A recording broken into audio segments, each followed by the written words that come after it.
महाराष्ट्रातलं फडणवीसाचं सरकारच हे पाण्यात आलेलं आहे.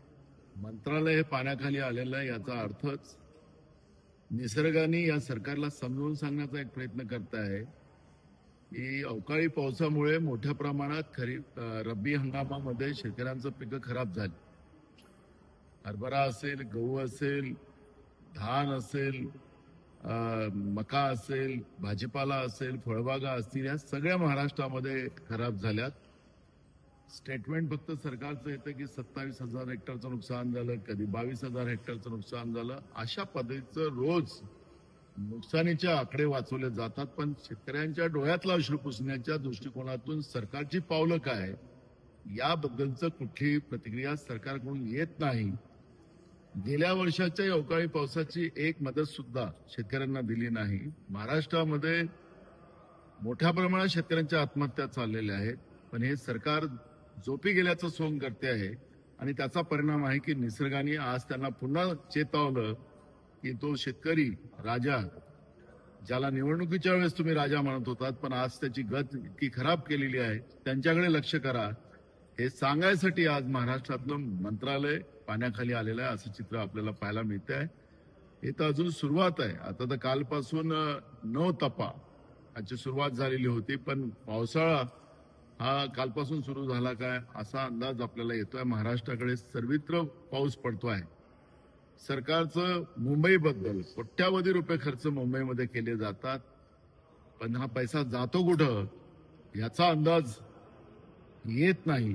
मुंबई खड्ड्याची मुंबई तयार करून ठेवलेली आहे आणि त्या सगळ्याचे परिणाम आज या सरकारचं पितळ उघड करण्यासाठी निसर्गानेच मंत्रालयावर धावा टाकला.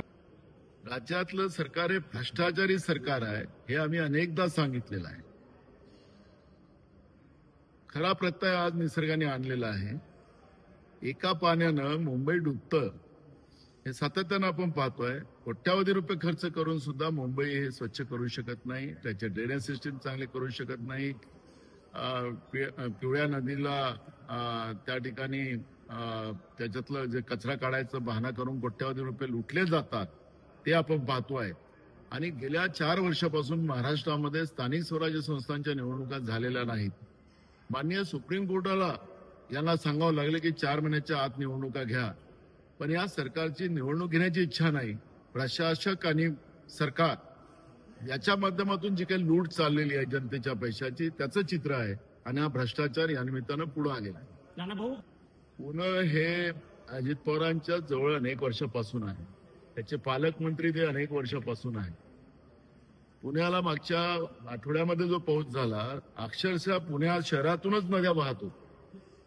बिल्डर लॉबीशी असलेलं संगनमत आणि मोठ्या प्रमाणात त्या ठिकाणी असलेला भ्रष्टाचार, हे पितळ पुण्यामध्ये उघड झालेलं आहे.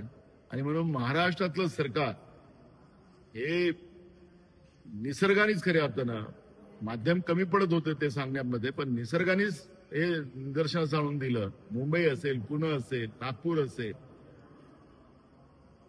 संभाजीनगर असेल, जेवढी काही आमची मोठी शहरं आहेत, नाशिक असेल, हे सगळीच्या सगळी शहरं आज भ्रष्टाचाराने लथपथ झालेली आहे. ग्रामीण भागात तीच परिस्थिती आहे आणि हे सरकार भ्रष्टाचाराच्या माध्यमातून महाराष्ट्राचंच अस्तित्व संपायला निघालेले आहे.